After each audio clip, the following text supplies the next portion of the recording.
મંત્રી શ્રી પ્રવીણભાઈ માળીના અધ્યક્ષસ્થાને બાલારામ અભયારણ્ય ખાતે પ્રકૃતિ જાગૃતતા અને સ્વચ્છતા અભિયાન કાર્યક્રમ યોજાયો। પ્રકૃતિનું રક્ષણ કરવું એ સૌની નૈતિક જવાબદારી, આવનાર પેઢીને ઇકો ફ્રેન્ડલી જીવનશૈલી આપીએ, મંત્રી શ્રી પ્રવીણભાઈ માળી। વન્ય જીવોનું કુદરતી ઘર એટલે જંગલ, તેમને બહારનો ખોરાક ન આપવાના સંદેશ સાથે લોકોને માર્ગદર્શન પૂરું પાડતા મંત્રી શ્રી પ્રવીણભાઈ માળી। મંત્રીશ્રીના હસ્તે ઇકો ટુરિઝમ ડેવલપમેન્ટ સોસાયટી ચિત્રાસનીને વિકાસ માટે ₹10 લાખનો ચેક અર્પણ કરાયો। મંત્રીશ્રી અને મહાનુભાવોએ બાલારામ અભયારણ્યને પ્લાસ્ટિક ફ્રી બનાવવા સ્વચ્છતા અભિયાન હેઠળ પ્લાસ્ટિકને એકઠું કરીને નિકાલ કરાયો। બનાસકાંઠા વન્યજીવ વિભાગ અને ગ્રામ્ય લોકોના સહયોગથી આજે પ્લાસ્ટિકનો કચરો એકઠો કરીને નિકાલ કરાશે। રાજ્યના વન અને પર્યાવરણ, વાહન વ્યવહાર અને ક્લાયમેટ ચેન્જ રાજ્યમંત્રી શ્રી પ્રવીણભાઈ માળીના અધ્યક્ષસ્થાને બનાસકાંઠાના બાલારામ અભયારણ્ય ખાતે પ્રકૃતિ જાગૃતતા અને સ્વચ્છતા અભિયાન કાર્યક્રમ યોજાયો હતો। બનાસકાંઠા વન્યજીવ વિભાગ દ્વારા આયોજિત કાર્યક્રમમાં મંત્રી શ્રી પ્રવીણભાઈ માળીએ જણાવ્યું હતું કે રાજ્ય સરકાર દ્વારા ધાર્મિક સ્થળોને સ્વચ્છ બનાવવા માટે અભિયાન ચાલી રહ્યું છે, ત્યારે દર્શનાર્થે આવતા લોકોને સ્વચ્છતા માટે જાગૃત કરીએ તે જરૂરી છે।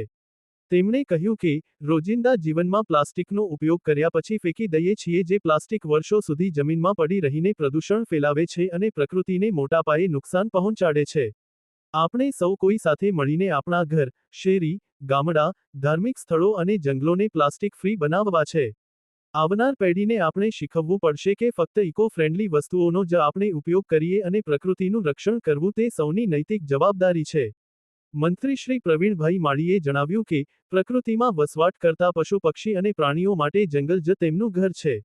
વન્યજીવો કુદરતી બેલેન્સ સાથે જીવતા હોય છે અને તેમને જંગલમાં જ ખોરાક મળી રહેતો હોય છે, જેથી કરીને તેમને બહારનો ખોરાક ના આપવો જોઈએ તેમ ઉપસ્થિતોને માર્ગદર્શન આપ્યું હતું। તેમણે જણાવ્યું કે બનાસકાંઠા જિલ્લો ભૌગોલિક વિશેષતાઓ ધરાવતો જિલ્લો છે।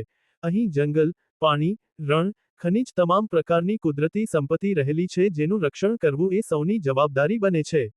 આવનાર સમયમાં બનાસકાંઠા જિલ્લો ઇકો ટુરિઝમનું હબ બને તે દિશામાં કામ આગળ વધી રહ્યું છે।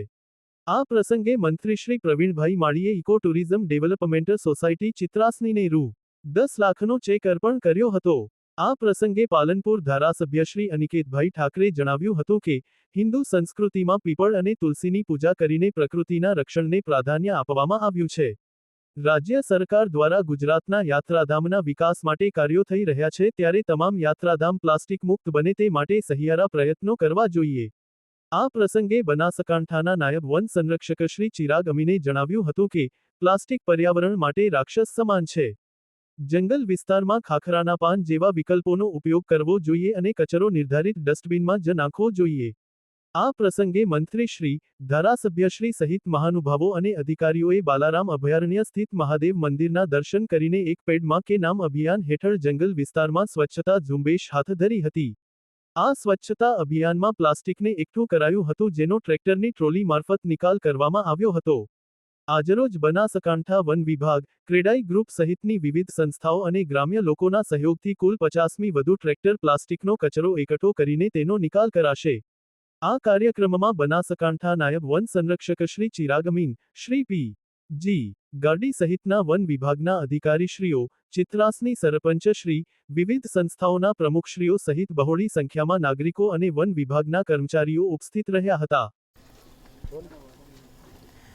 આજ રોજ વન વિભાગ બનાસકાંઠા દ્વારા બાલારામ મંદિર અને ધાર માતાની આજુબાજુનો વિસ્તાર જે સ્પિરિચ્યુઅલ ટુરિઝમના નામે ઓળખાય છે, એવો બનાસકાંઠાનો ખૂબ સારો મંદિરની આજુબાજુ ખૂબ લોકો પ્લાસ્ટિકનો ઉપયોગ કરી અને જ્યાં ત્યાં નાખી દેતા હોય છે, ત્યારે એ વિસ્તારને સેન્સિટાઈઝ કરવા માટે, લોકોને જાગૃત કરવા માટે, લોકો અવેર થાય અને સાથે સાથે વન્યજીવ પ્રાણીઓને પણ નુકસાન ન થાય તે માટે આજરોજ બહુ જ મોટી સંખ્યામાં સફાઈ અભિયાન રાખવામાં આવ્યું છે। આમાં અનેક સંસ્થાઓ જોડાઈ છે, ક્રેડાઈ ગ્રુપ જોડાયું છે, અમારા ડોકરા રનિંગ ગ્રુપ છે એ પણ જોડાયું છે, સાયકલિંગ ગ્રુપ જોડાયું છે।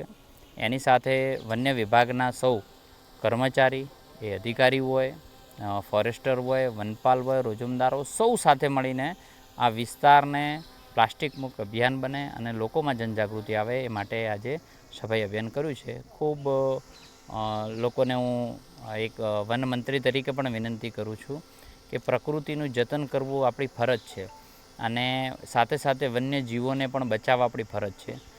તે આપણું પ્લાસ્ટિક ન ખાય, તે આપણું આપેલું ખોરાક ન ખાય. એ પણ આ તબક્કે હું વિનંતી કરું છું કે વન્યજીવો પ્રાણીને બચાવવા માટે, પ્રકૃતિનું જતન કરવા માટે પણ પ્લાસ્ટિકનો ઉપયોગ ન કરવો જોઈએ.